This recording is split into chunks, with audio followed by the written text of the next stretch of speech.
Welcome to Corrective Consciousness, episode 254, the podcast where we explore the inanity of pop culture. I'm your host, vysethebold, and this is... Lotus Prince. And we have a bummer of an episode. In Reactive this week, we announced, and I'm sure you've heard it, even from, if you didn't know who he was. Unfortunately, we've seen the passing of Kentaro Miura, the creator and author of Berserk, one of the best-selling manga of all time.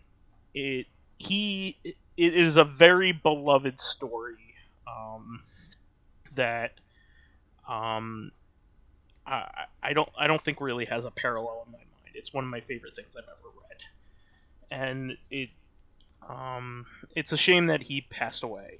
He was only 54, and he passed away of a heart issue. What was it again, Lotus? Aortic dissection. Aortic dissection, which basically happens when one of a part of the heart ruptures due to being brittle. Typically seen in people with high blood pressure and with people with high cholesterol. So this is a very shocking event. So much so that I actually cried when I heard it. I was really messed up from it, and I was at work at the time. So just to give you an idea, normally when a public figure passes away, I usually don't have much of a reaction other than like just a little bit of sorrow, and a little bit of disappointment. But then I move on with my life. But there have only been a couple that have really, really bummed me out. Robin Williams passing away was another one, and he as well had an untimely death. But Kentaro Miura has meant a lot to me. Personally, I've been reading Berserk ever since I was 18 years old, and I've kept up with it. And I look forward to every year when a new volume of it comes out, reading it. Sometimes 2 years for a new volume. But it is without a doubt some of the best illustrated art in a series ever. Western or Japanese or whatever. One of the most detailed artists I've ever seen. He painted some of his artwork for the covers and things like that, but where it really shines is his black and white inked panels are unreal, unparalleled. I don't know of anybody with a similar art style, or anybody with a similar attention to detail. So definitely look up some of his art from Berserk, because a normal panel, a regular panel, has more detail in it than most other comics, like on a splash page. You were saying that in Reactive. And Absolutely. I think that absolutely holds true. Even in a tiny little box. And when he does his big show-stopping panels, they somehow get even better. Yeah. Like, just look up like a shot of Guts in the Berserker armor, or the dragon on the tower of that one castle, or the Kushan Emperor in its monster form. It's like, it's untouchable. Or if you're brave, look up the Eclipse. Yeah, that's some of the most gorgeous art you'll see, but it's also very disturbing. It's very disturbing. And for great effect, not as a... Yeah, it was bad enough that the manga actually built to it and hinted at it early. It's like, whatever it is, it's going to be bad, and it was bad. It might be one of the hardest things to read or watch that you've ever... because not only does it is it really disturbing, it's also very... It also really disturbs you that what happens to the characters you love, and also who did it. And why. And there's a lot of emotional impact of that particular event. It's not just gratuitousness for the sake of it. There's actual weight behind it, and it's awful in every sense of the word, and to great effect. I think I need to go into what exactly the story behind Berserk is. So, Berserk is the story of a main character named Gatsu. It has been localized as Guts, Guts, which is an unusual name, but I think I don't think it's inaccurate. It's just that you just named him that. I don't know why. I've never seen a reasoning as to why his name is Gatsu, but I think it just has to do with maybe just his bravery, number one, and also it fits with the horror themes of the novel as well, or the manga as well. That's the only thing I can point to. It is the story of the beginning of Berserk is actually a flash forward, believe it or I should say the way that it starts out is in the present, but you don't know how you got there. It's post-apocalyptic. It's in media ray. Yeah, it's post-apocalyptic at that point, and you follow the main character. We should mention post-apocalyptic in a medieval fantasy setting. In a medieval fantasy setting, you are correct.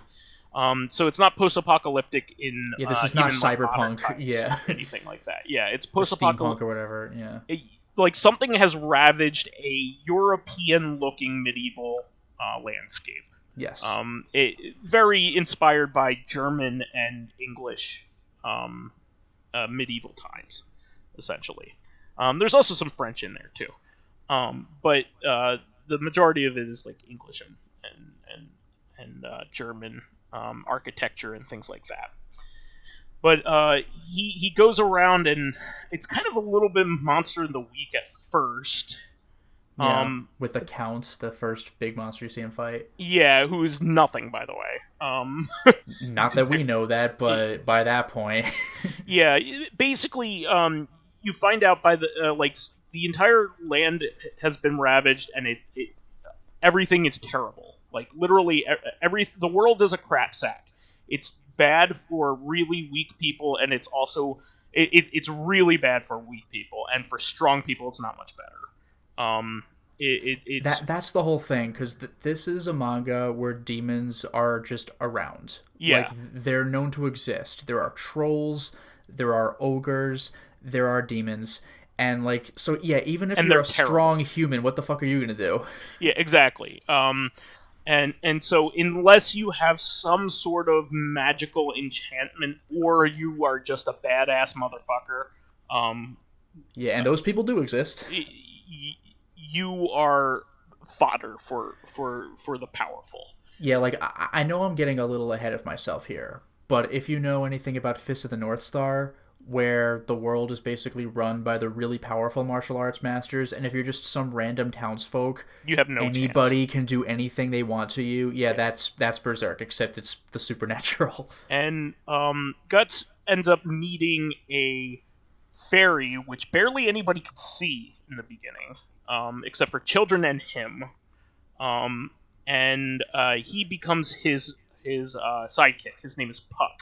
Not that Guts even is interested in this at first. Yeah, and he just kind of... Yeah, Guts is Mr. like, I'm a loner, fuck off, people don't do well when they're around with me. And he has good reason to say this, but it's also like, I'm too badass for you. Yeah. But it makes sense. He's also a loner for a reason. He's also protecting people. He's not Shadow the Hedgehog. He has, like, legitimately good reason for not wanting people to be around with him for very long. And basically he goes around and hunts demons, and he saves people, but only kind of in a originally it's not very altruistic. He's really just going around because he hates demons. Yeah, like it's better for me to save somebody than not to save them, but I'm Yeah. not in it for you. Yeah. Like there's even a part because like people can turn into demons in certain contexts. And there's this one part where Guts kills a demon who happens to be the father of some young girl who then got mad at Guts for killing her dad. And he's like, "You want to get revenge on me? Toughen up and fucking come meet me later." He does shed a tear about that afterward, but like that's how he ended that conversation. Yeah, and he basically just goes around because he fucking hates demons. And I should mention what he looks like. So he is a tall man with one eye. He has an eye missing, and No eye patch, just one eye's always closed. yeah, one eye's always closed. He has a scar over that eye. He has he doesn't have the gray. Does he have the gray hair at that point? The Shaka gray hair? I don't remember, but he's missing one of his hands. Yeah, I was gonna say he's missing one of his arms. It's not from even a hand. It's like from the elbow. From the elbow, yeah, down. And I believe it's his left arm. I think so. And in its place, he has a metal arm there. And which can convert to a repeating crossbow and a fucking cannon. And a cannon, yeah. And basically like a mini cannon. It's like the Evil Dead 2. Like, what do you do when you lose your hands? Do you put a replacement hand on? Like, no, I put a fucking weapon on it. Yeah, and he has the biggest fuck off sword ever in fiction. Yeah, like again, I'm getting ahead of myself on this one, but Cloud's giant Buster Sword from Final Fantasy VII was directly inspired by Guts' sword. Exactly. It's referred to in the manga repeatedly as more of a slab of metal than an actual sword. Like, nobody just wields this. But Guts nobody does. can really even pick it up besides him and other badass motherfuckers. Yeah, Guts had very rough training as a kid. Even as a kid, when he had a smaller version of that, it was still too big. It's also known to be an enchanted artifact later on the series, not because he's a magician or that's my favorite wizard. part.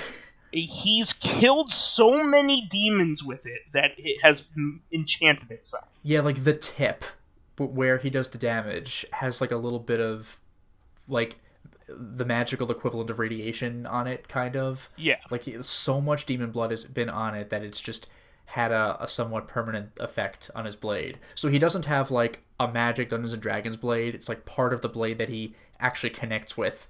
He's killed so many evil motherfuckers with it that it has a permanent effect on it. Just like there's actually a part considerably later in the series when he meets an important figure who grants his party upgraded items. Like, this is a cloak that will allow you to glide small distances. This is a fire dagger that is better than your regular dagger. And for Guts, she has this double-bladed like battle axe. He's like, no. And she's like, and for you, I grant this. And Guts like, I'm fine. And it's like, it's like a magical. He is too. But that's my favorite part. It's a magical enchanted axe. He's like, thank you, I'm good though. Thanks. I'll stick with this giant fuck off sword that nobody wants. That he can wield with one arm, by the way. Yeah, which is like stupid. But yeah, before this, there isn't really anything prominent with a main character or any prominent characters in manga having a big sword like this. This is like the beginning of it. And it's literally as tall as him, I believe. And he's already a tall person. Yeah, like when he does that thing, like the cloud position where he holds it like over his shoulder. Yeah, it hits the ground. Yeah, and he's always training with it. He's always swinging it to constantly, and you have to for that monster. So already you have a very striking like character design. There's really before that, he's kind of a reflection of Kenshiro from Fist of the North Star, but not so. He has the loner obvious badass, except he's a swordsman. Yeah, he has obvious inspiration from Kenshiro, because you kind of have to be. Fist of the North Star is a watershed manga in Japan. Like all other, it's kind of like Space Invaders. There was stuff before it, but like this is it. This is that's the one that really took off. this is the thing that inspired hundreds of and thousands of comic book lovers and manga lovers. Millions, I should say. It's just one of those things. It is basically the beginning of modern action manga.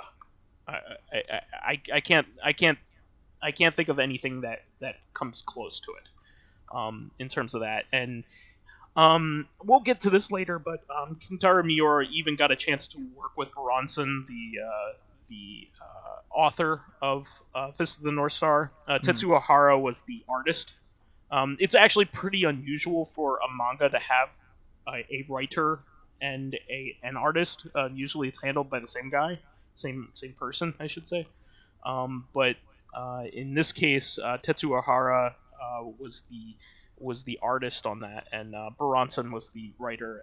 But Kentaro Miura was lucky enough to work with Bronson on 2 projects after that.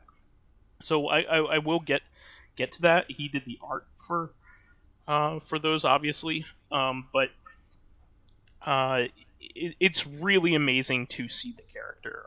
Everything, just drawing the sword alone, because of the texturing in the middle of the blade, is very time consuming.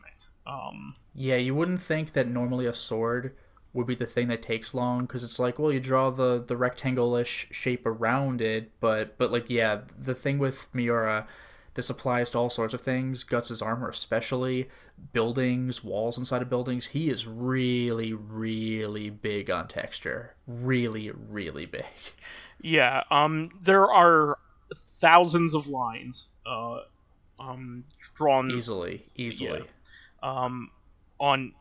In each of them, and it's not just like squiggles or anything. They're all purposeful strokes on every single bit of like the texturing is very purposeful.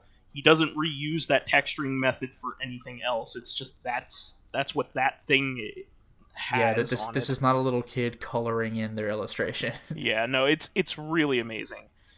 And eventually what happens is that you find out what the backstory is. There is a prequel moment, if you will, a flashback. Yeah, it's the serious, not cliche version of, you're probably wondering how I got here. Yeah, exactly. So, he has a very a pretty epic fight, but then you find out how he got there, and you get to see young Guts and how he was brought up. From birth, literally from birth, he's had the worst life ever. Yeah. Like literally one of the worst lives of any character in fiction that I can think of. He was born to from a dead mother. She was hung, and he was born out of a hung, dead, rotting woman. Hanged. Hanged. Ugh. Thanks. Actually, that really deflates the conversation. Jesus. But yeah, his childhood sucked too. He was found by basically a concubine of a mercenary named Gambino. And Gambino is probably the worst stepfather of all time. Like, he's a piece of shit. He's a piece of shit. He does train Guts, but like he's really rough on him to the point where like even the other mercenaries are like, dude, he's a kid. You can't expect him to do all that. I think he even sexually abuses him, if I remember. He definitely does, but I'm still thinking of when he's like sparring with Guts and just kicking his ass, and the other mercenaries are like, really, Gambino? Yeah, he raises him up to be a mercenary, and I forget how it progresses from there, but he gets away from him. I think Gambino dies. I think he didn't he kill Gambino? Yeah, I'm pretty sure he did. But eventually, Guts joins a mercenary group called the Brotherhood, the Falcon. Is that what isn't that what it's called? You mean like in the very beginning where he's fighting like Basuzo? Well, he's fighting with when he joins Griffith. Is what I'm Oh, saying. well, that's the Band of the Hawk. Band of the Hawk. I'm sorry. Yeah, the Falcon. Oh, I know why you said Falcon. Yeah, that's later. Yeah. So he he goes through various adventures, but eventually joins a mercenary group called the Band of the Hawk, which is the first time he's ever felt like he's had family. He gets very close to his brothers at arms, and particularly the leader of and the two leaders of the Band of the Hawk, Casca, the second in command. He eventually falls in love with, and the leader Griffith. Although I should mention though, even that is incidental because the reason he joined the group was because Griffith said, "If you could beat me in a fight, then I'll just forget I ever met you, and you can go off and do your thing. But if I beat you, you got to join me." So even though Guts was with the band and he genuinely got to like the people in it, he's always wanted to leave. Yeah. And eventually it came to a point where he challenged Griffith again and won and just fucked off. And it was a good thing he did. It shattered everybody. Yeah. Yeah, that's true. It actually broke up the Band of the Hawk, basically. Yeah, including Casca. He just fucked off. He's like, "Well, I'm out. Bye. Thanks for having me." And they're like, "What?" Yeah. So that part is seen as like a realistic betrayal. But then Griffith goes and does something that Griffith goes and commits a crime that is unforgivable by the king that he works for. Correct. But he also the entire time has had something called a behelit, which is a little thing around his neck, fleshy egg-like thing with like facial features all over it. Like it has like a nose and a couple eyes and mouth. Yeah, and these things, they're around. I think we've seen that people who have them, we have met people like this, are capable of turning into greater demons. But Griffith's he has was a always special said to be one. Special. Yeah, it's called the Egg of the King, and we don't know what the real significance is unless he turns into a super demon or something. But we find out not terribly long after this. And I guess if you want to really want to don't go this, too much into spoilers here. I just basically I'm gonna give an overview of what happens. Something very very bad happens. Griffith betrays Guts. Yeah, Griffith gets an opportunity to awaken his Egg of the King, which he does, which causes what Vice had mentioned before, the apocalypse. The eclipse. Yeah, which effectively leads to the apocalypse, and everything gets fucked. This is how Guts loses an eye and part of his arm. He gets out of it through means that we're not going to get into because that complicates things, but ever since, he's been killing every demon he can, and he wants revenge on Griffith, although God knows how he can get it, because Griffith has become a supreme being in the demon circles. Yeah, he's part of what is called the God Hand, which is basically the leaders of demons.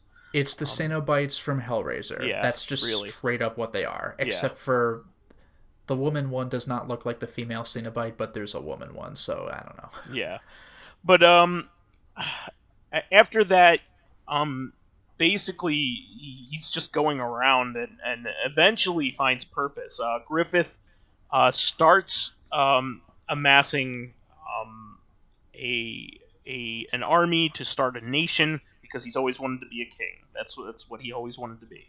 Mm-hmm. And in the meantime, there are other battles going on, other arcs going on, and Guts's main thing is that he wants to heal Casca, and also to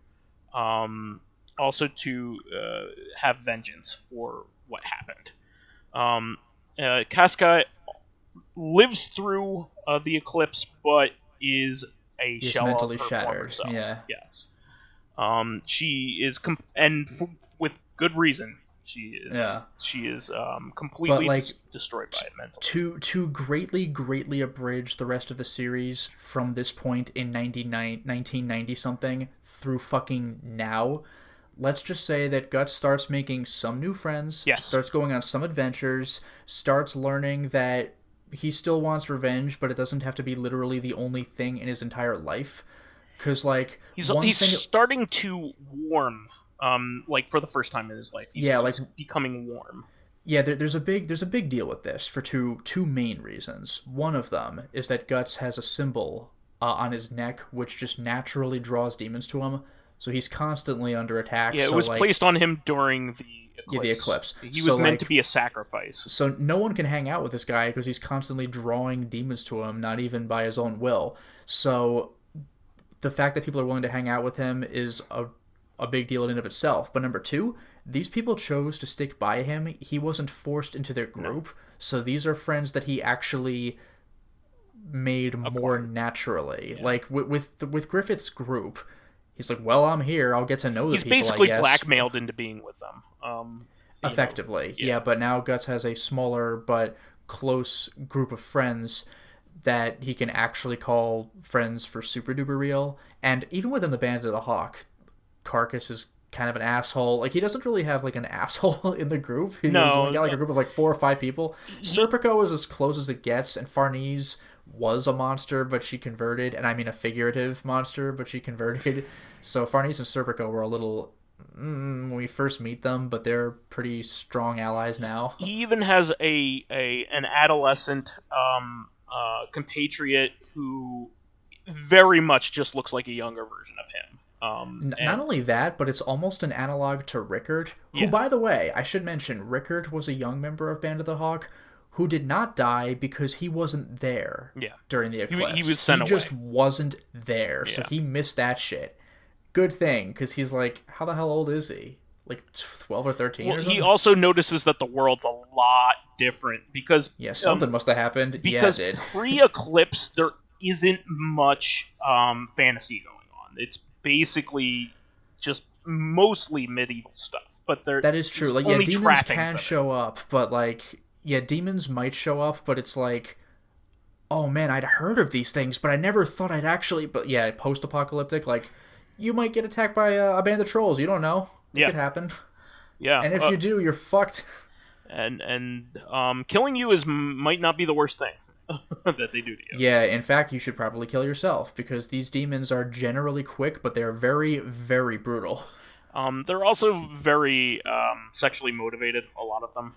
Trolls, yeah. Yeah. And then you have the people, well, this is pre-eclipse, but you have the people who worked for Wild, who were obligated to be sexually motivated. Wild was fucking nuts. Yeah. He has an entire band of murderers and rapists, and you feel bad for them. It's fucking crazy. I should say that this is a very not safe for work manga. Yeah, not even a little bit.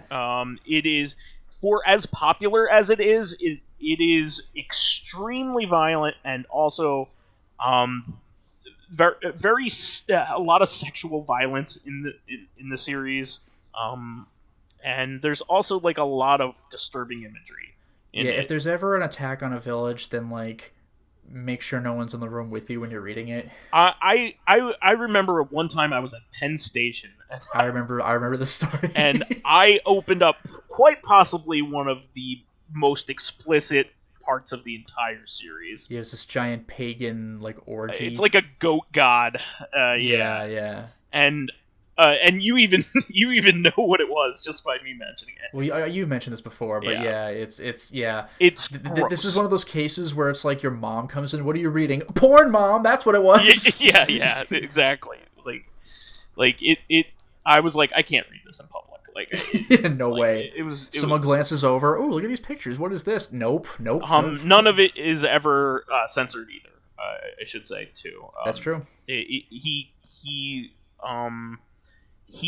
draws everything that nothing is like obfuscated or anything like that. He goes right to the quick, which is also another unusual thing about him. Usually, in terms of like very violent stuff in Japan, just like it exists, but it's like on the fringes of things. It's not like usually that's the very thing, popular. that's the thing to mention, is that like even the PS2 Berserk game was given whatever the adults only equivalent 0. is in Japan. It's Yeah. it's the Z rating, I think, Yeah. for Sarah. Oh, by the way, Yeah. one other thing I should mention, by the way, regarding uncensored nudity in what he does, is that like it's actually to the story's benefit, because it's not done to be titillating. No, it's done you don't. to be awful. You aren't getting horny from this, and if you are, I Yeah, I feel don't know, sorry man. for you. Those trolls are pretty hideous, man. Let me tell you. Yeah. People are getting mutilated while it's not fun. Yeah, no, it's not. It's meant to horrify you, and it does. And it from there, what I like about the series, has taken a long time, but it also has 40 volumes. This is a huge series that's gone on for so long, and there's a lot of content. It is extremely rewarding. And we're gonna mention other things about this series, but like the other media components. But I have to say up front that the manga is the absolute best way to experience it. By a lot. The 90s anime is very good, but Yes. it's just the Band of the Hawk arc and the Eclipse. The OVAs are very high quality, but again, it's basically just up to the fucking Eclipse again, but with higher quality. Yeah. And the 2016 manga's animation Not good is at all. it's just not good, It's unfortunately. Yeah. Yeah, it's terrible. But yeah, we'll get to all that. But I just wanted to say that the manga is the reason to experience Berserk. It is the art and the story are just phenomenal, and to the point where it's not like like an American character like Spider-Man or something, where you can have like somebody else pick up where Kentaro Miura left Yeah, there are all off. sorts of different writers for Marvel Comics, but like, yeah, This isn't going to happen. This is a singular vision by a single person that has worked forever on it, and unfortunately passed away at a very young age. And it really sucks, because there was a joke going. I know it's not a good joke to say right around now, but it like people always were saying that it would get finished. It would never get finished because of the pace that it kept. Yeah, it was a very, very slow pace. Again, Vice already said this, but when you see the art, you'll see exactly why it takes long to release a volume it would make or a anybody chapter. Exhausted. Yeah, let but people alone... were people were joking about this in the mid to late 2000s. Yeah. Like, people were saying this in like when we were in college, and he still went on for a good like 15 years after that. But yeah. But it was not meant to be. Here's the thing: everybody who was making those jokes were thinking that he was going to be an old man and still not finished. That was the thing. Yeah, it's going to be the year 2050, and like, it's still not fucking finished. They didn't think he'd die prematurely. Exactly. So yeah, the nothing leading up to it. But I think that people were saying that he finally was getting like it was definitely past the halfway point.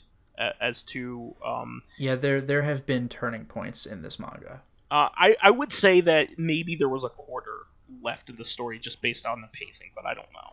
Yeah, Obviously, I mean, nobody I knows. could say based on the chapters we've read, like, at least as far as character development, yeah, I don't know, maybe a quarter left. I don't know what the fuck you're gonna do about like Griffith and his expansion, or the Skull Knight and his desire to kill Void or whatever. We never did even tried to develop that one. Yeah, he has basically a Racer X esque character that is obviously a demon, but is helping him for some reason and has never revealed why. Well, the thing with him, well, I mean, they've alluded multiple times that he was an elf, and something transformed him into what he is now. And yeah, why is he helping Guts out? Like, what reason does he have? Like, I don't know. He just sometimes shows up like, you look like you need help, buddy. Like, okay, I guess. But we're not buddies necessarily. Like, all right, whatever, man. There's also a friendly nemesis demon. I would hesitate to call him friendly, but yeah, it's not full on nemesis anymore. but he's a badass motherfucker demon that once was working for Griffith and was basically his arch nemesis at that time, Nosferatu Zod, who is now like working against Griffith alongside. They aren't friends, but they both are seeking out the same goal, which is to destroy Was he Griffith. working? Was he working against Griffith? I thought he was just kind of like around at this point. It is very obvious that he only is going along with Griffith because it's part of opportunity at the moment. Yeah, that makes more sense. I don't remember him working directly against Griffith. In fact, the last time I think we saw him out on the battlefield, Griffith finished what he started with the Kushan Emperor.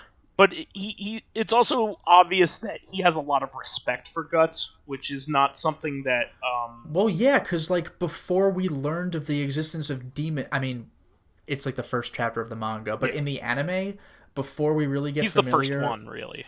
Yeah, like, he's called Nosferatu because he just shows up on battlefields. It's been over 100 years. Sometimes he's even witnessed to have died in the battlefields, but he just pops up later, and people don't know how it works. And he has a demon form, and even when Guts first met him, he said something like Guts was the first guy to actually cut him in, like, who even knows how long. It's like, I'll go demon form for you, and Guts is like, demon what? And then he just gets his ass kicked, and he had no idea what happened. But yeah, Guts does have respect for Zod. They have, and vice versa, they have fought multiple times. It's like the first fight in the PS2 game, and it's severely badass. Yeah, so, I think that's a good picture of an overall. I'm also going to say what point it gets to because that's important. Don't be too specific. Like they're on the islands. Yeah, there was a long arc where they're trying to get to Elf Island in order to help Casca. And yeah, this was notoriously long, but like not 5 really. Years. Well, that's what I was gonna get to though. Like in the manga, it wasn't that long, but we had to wait like 5 years. It's like Attack on Titan. Season 2 was 5 years after Season 1, but in real time, I think it's been like a week. Like it's like a very short time since Season 1 happened. It's kind of like that All-Star Batman and Robin, like between issues, like took like a year, and then like they even like made it a joke in the panels of the comic where they put a missing person's like thing on a milk carton, but it literally happened like 2 hours before in the comic. Well, that was the thing when they finally land on Elf Island. I think Guts says something like, "Oh, that didn't take very long." What? But yeah, it was like Attack on Titan, where like Season 2, I think it was Season 2, where Eren kills a Titan, and he's like, "Oh, I finally did it. I finally killed my first Titan." And I was like, "What?" But it's only been like a day or two, but it's been 5 years. Yeah, I was like, "Oh, that was his first, wasn't it?" Yeah, it's kind of funny how that works. It's like the time distillation of it. The thing is, and that arc is like them getting to Elf Island, like and fighting those pirates. It has some of the most beautiful detailed art of the Leviathan series. Art, yeah. And to sum things up very briefly, when they get to Elf Island arc, they're able to have a rest for the first time in a while. It's a foresty area, kind of like the last time I remember them having a full-on rest. Mm-hmm. And one of the... I'm not going to go into what this is, but one of the more impactful, significant moments in the manga happens there. So, like, this is something I've been waiting to see, and it finally happens. And then there were a few more chapters after that, but we didn't go from the Elf Island arc to whatever the next thing was going to be. That's where we ended. The most recent volume released in English, which it's kept up when they have enough to fill a whole volume. We get it in English almost right away. But it takes a bit of time for him. It was taking him some time, between each one for each chapter. So the last one released was volume 40. There will definitely be a 41, maybe like a partial 41, because that would be the next one. And I think that's all the. I don't think there's enough to fill two more. for sure. Yeah, the only thing I'm wondering is if we're ever going to see what 364 was going to be. Yeah. And in a way, I don't want to, because the very last panel of 363 has this mysterious, like, young boy. Like, oh, who's this character? Yeah, we've been and that's trying to it. figure out who that is for a long time. Yeah, and if we go into that, then I'm gonna know that we're getting deeper and it's never gonna stop. So I'm okay with just, I don't know who that is, but anyway, every panel before this is what actually happened. Yeah, so there's going to be a lot of unanswered questions, and I don't know whether he kept notes or whatever, but it's really tough to see. He held on to his secrets very long. During this series, it's kind of like the original Matrix movie. It was so impactful because you didn't know what was going on in that movie until almost halfway through it. It was just one of those things. He just was really good at only giving you a spoonful of lore every so often, and really it never really answered anything. It just made you want to know more. Oddly enough, so there is one other thing going to be released other than that final volume, whenever that is compiled, and it is a light novel. So Japanese popular manga and anime franchises sometimes have novels written to go along with them, set in the same continuity and that kind of thing. But this is a novel called The Flame Dragon Knight, and it is set to come out in June of this year, so not very long at all. It'll be I think it's coming out on the 6th of June, so I'm eagerly awaiting that, because it was co-written by him and Makoto Fukami, and he also did more art for it as well. I think it follows the Dragon Knight, the centaur kind of guy. Oh, in Griffith's army? Yes. Oh, interesting.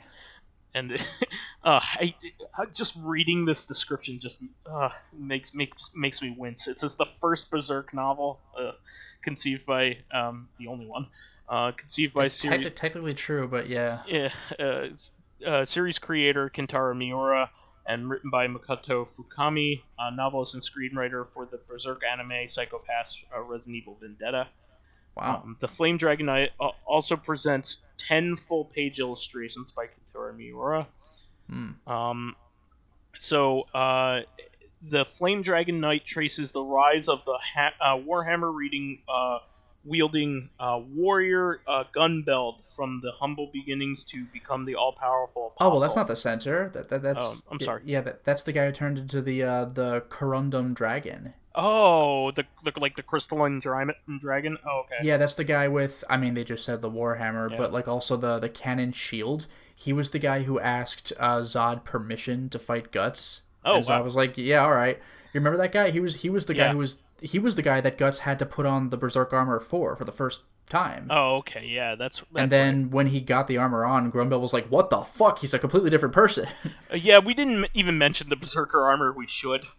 We could do another Berserk episode, because we're not going to be able to talk about all the influences and stuff it's had. Yeah, we've just talked about Berserk itself. We could do another episode for this. Yeah, we have a lot of other stuff to go over, and we need to get the fan stuff. Yeah, Flame Dragon Knight. He was literally a flame dragon and a knight. So there you we go. Yeah. All right, well, let's go on the fan yeah. stuff then. Sure. Before we do, the only thing I'm going to say here is that you're just about caught up to the manga, but like I said, where the manga ends up, they're on Elf Island, they're chilling out, they're at rest, they have some comic relief moments. There are things that are never going to be resolved, like what Griffith is doing and how far it will go, Guts' attempted vengeance against Griffith, Skull Knight's vengeance against Void, whatever that twisted abomination that came from the Eclipse who wants to see the world burn, whatever that thing's doing, or where, or The why. child. The child. But I will say this, the fact that the manga ended, however abruptly, while people are just chilling, like between arcs, you could do a lot worse. Yeah, I was actually going to say... You could have gotten Venture Brothers. You could do a lot worse. In my Facebook post, I was upset when I wrote it, but I said it ends at a very nice moment, where it does.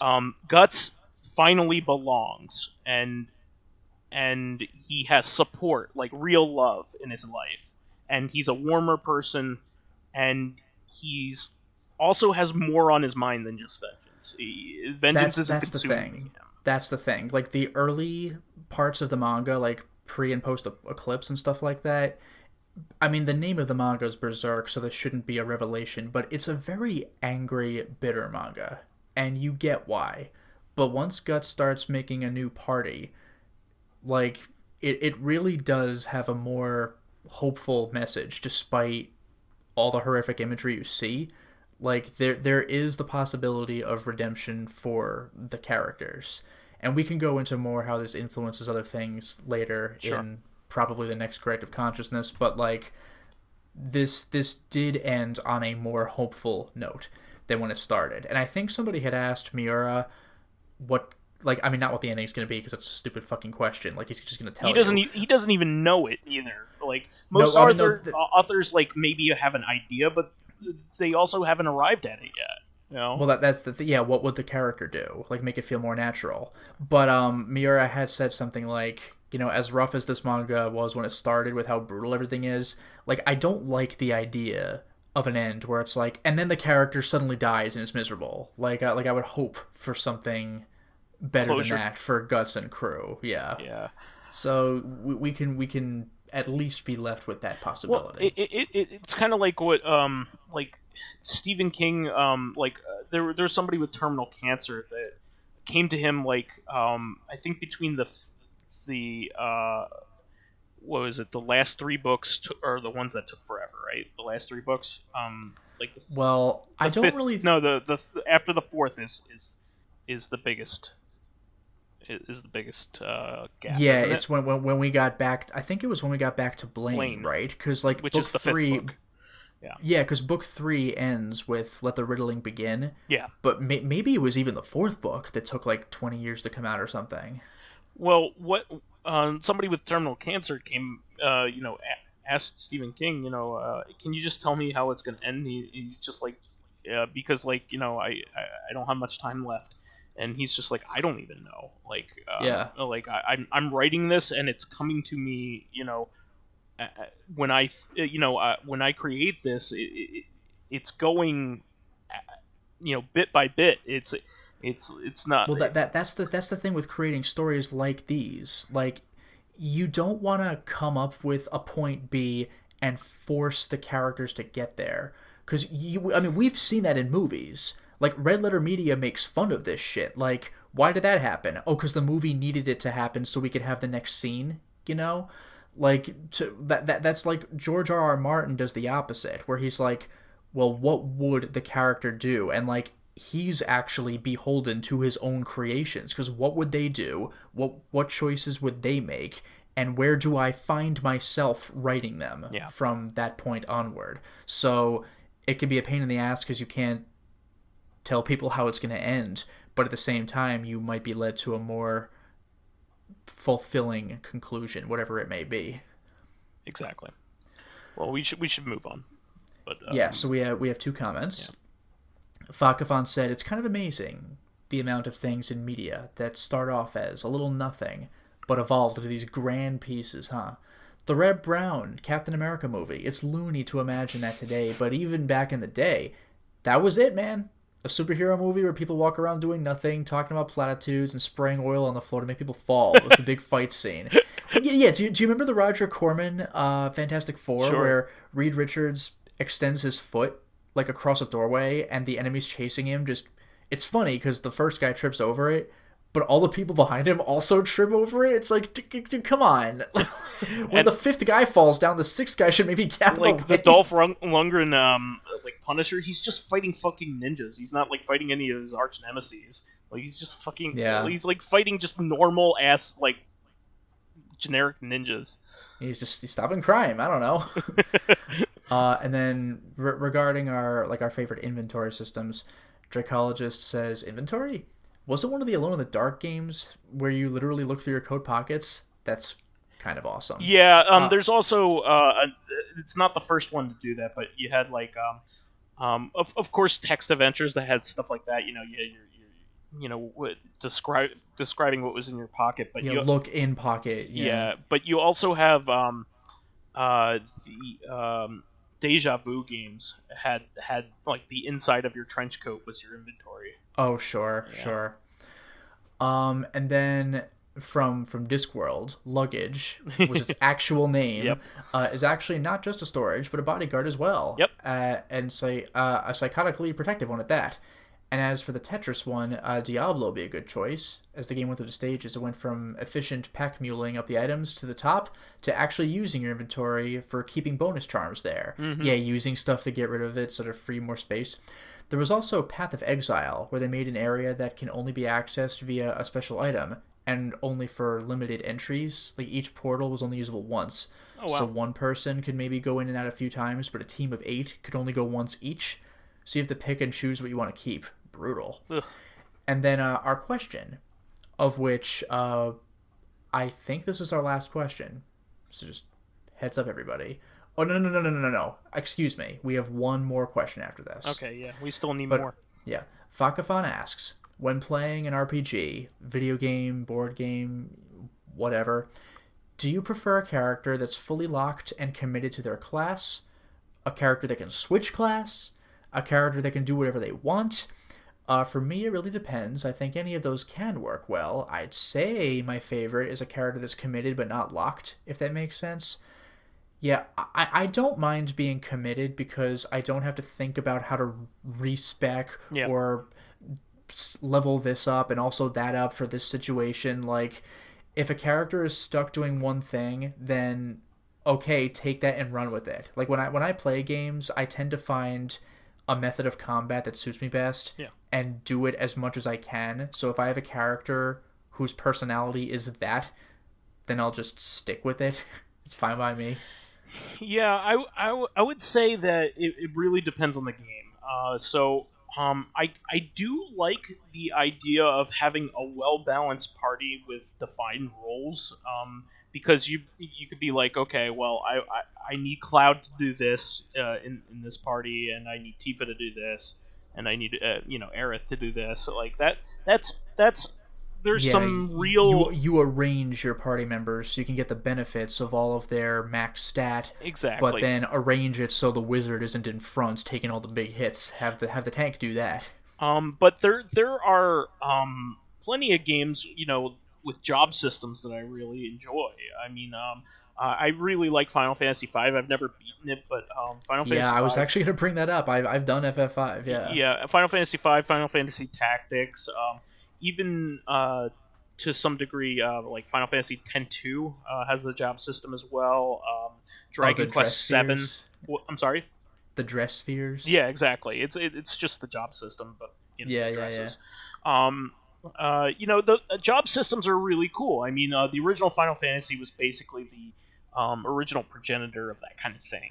You're all in. Like, if you have a party of just white mages, have fun fighting the final boss. Well, in Japan, I should say. Before that, there's plenty of American stuff where you could, like wizardry, you could do that kind of thing too. Yeah, just Dungeons and Dragons. Yeah, Dungeons and Dragons as well. But I do like that to some degree, because of the versatility of it. Like, you can have something as simple as 2 white mages and 2 fighters, and you can actually get by on that. But there's also, it also leads to trial and error.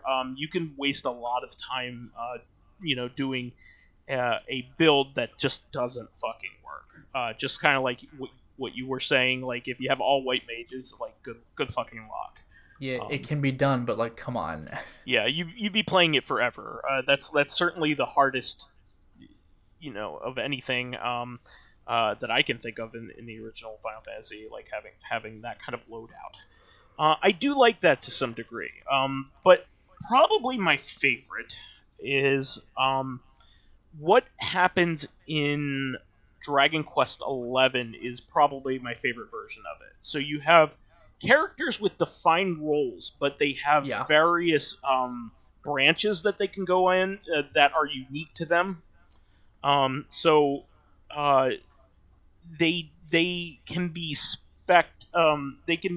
spec towards a certain type of combat, but both branches of what they can do, what they're able to do, are unique to them, which is pretty neat. I love the fact that you have multiple characters with defined roles in a party, but also have customizability within that. You could have a main character in Dragon Quest XI that dual wields, for instance. You can go down that path. You can, and dual wielding comes with its own like side benefits. Usually dual wielding is almost like a berserker kind of class because you don't have any defense, but you're like wrecking things. And that changes the entire dynamic of your entire party if you have a character like that, just like at the front. Or you can like magic spec them, so they are using like a lot of lightning spells. Or you could just have you can even have them be an axe knight in that game, or you could just have them be like a traditional sword and shield fighter character. Well, yeah, I remember in Final Fantasy V, I don't remember what character class had this, maybe a thief or something, I forgot, but I gave my main guy the dual-wielding ability, and then there was also, I forgot if it was samurai or ninja, but the double strike ability. So I gave him 2 weapons, and I'm hitting enemies 4 times. It was ludicrous. That's when that sort of thing gets really cool. Is if you have a character that can take on several different jobs, any job that they want, and you can completely customize it. Yeah, it was like if you reach a certain level, or if you max the job, whatever it was, then you permanently can retain that ability. Yeah, that's a lot of fun. But I do like. I usually like when I have choice, but the choices are well defined. I usually that's usually my kind of thing, because otherwise, if you let me do whatever I want, I have a hard time deciding, because I don't know if the game will screw me over later on. That's first of all, because that does happen. One thing that is kind of nice is that some games like Dark Souls 2 and 3 let you do this, where there are certain areas where you can respec. Yeah. Up to a certain amount of times. So like, this boss is going to be really hard. I'd better pump everything into my magic ability. Beat the boss. Oh, well, now there's no way I can advance the rest of the game because I don't have any defense or offense. I'll respec and make it more balanced, or put more effort into my physical attack, or whatever it is. So that's kind of nice too when you get a second chance. Yeah, Dragon Quest XI is a very very modern friendly version of any of that, because they let you respec without any penalty. You can just respec. Yeah, like with the Dark Souls stuff is without penalty, but only up to like in Dark Souls 2. There are no limits to it too. Is what I should say. In Dragon Quest XI, there's no limits to it. Yeah, that's the nice part, because in Dark Souls 2, it's only however many items you have that let you do it, and in 3, it's only up to, I forgot how many times, 4 or 5 times per playthrough, which is very generous, but if you want to keep respecing, then it's not an option. Yeah, I mean, Dark Souls is one of those things is that, like, you may not even know how you want to play as, like, until you're very far into the game, because when you first start that game, you're going to get annihilated no matter what. and especially if you had never played a Dark Souls game before, you're really just teaching yourself how to play that type of game. That's true, but they help you by in Demon Souls and Dark Souls 3, and to a degree, well, no, Dark Souls 1 as well.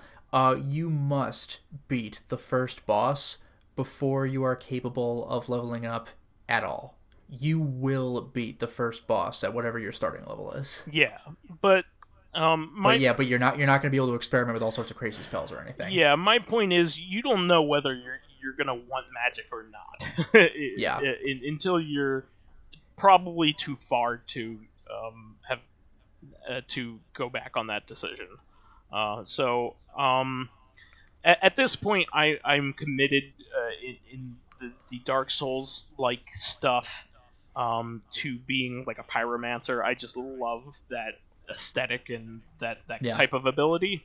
And in most of the games, I think pretty much all the games it's very powerful anyway. So yeah, it's pretty solid stuff. Especially in the original Dark Souls, I think it was one of the more overpowered abilities. Yes. They've dumbed it down a little bit, but it's never bad. Let's just put it that way. It's always powerful. It's always good. It's just it's not crippling anymore. But yeah, it took me a long time to cope with the openness of that kind of stuff and how difficult that game was. And finally, I got into it.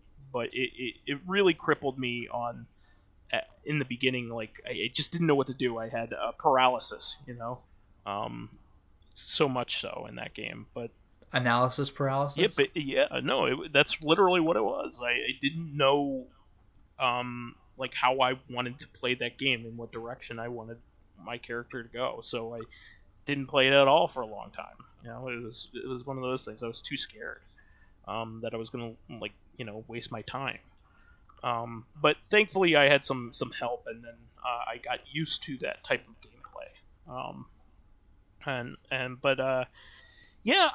I have to say my favorite is some guided choice for sure. But I do like extreme expandability as well on top of it. Anything else you want to add, Lotus? No, I think I'm good. Okay, that is the show for this week. We want to thank all of our fans who contributed questions, just hosts at this point. Jeez. You guys need to come back and comment. Let us know, what's going on in your lives at least. Please keep us supplied with awesome topics by submitting questions of your own via the YouTube and Soundcloud pages. I know we're not losing viewership because that's been pretty steady, hasn't it?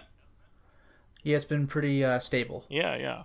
So I know you guys are there. Just, drop us a line. While there, please give us likes, thumbs ups, and 5-star ratings on iTunes. It helps promote and spread awareness of the show, and any bit of encouragement helps keep the show going. You can also catch us on Tuesdays for our sister podcast, Corrective Consciousness, the in-depth look at this week in our lives, and you can look forward to on next Thursday another Berserk-themed episode. More of the legacy this time. Mm-hmm. Finally, you can friend me as vysethebold on pretty much anything. Just let me know who you are before you do it. And you can follow me on my YouTube channel, Lotus Prince. You can hit me up on Twitter at Lotus Prince. And finally, if you are interested in seeing my videos early, getting in on exclusive live streams like Fear Effect, selecting upcoming games for me to Let's Play, or getting in conversations with me and other patrons on Discord, then perhaps consider swinging by my Patreon account, which can be found at patreon.com/LotusPrince. All right, we will catch everybody on Tuesday then. Until next time, everyone. Bye-bye.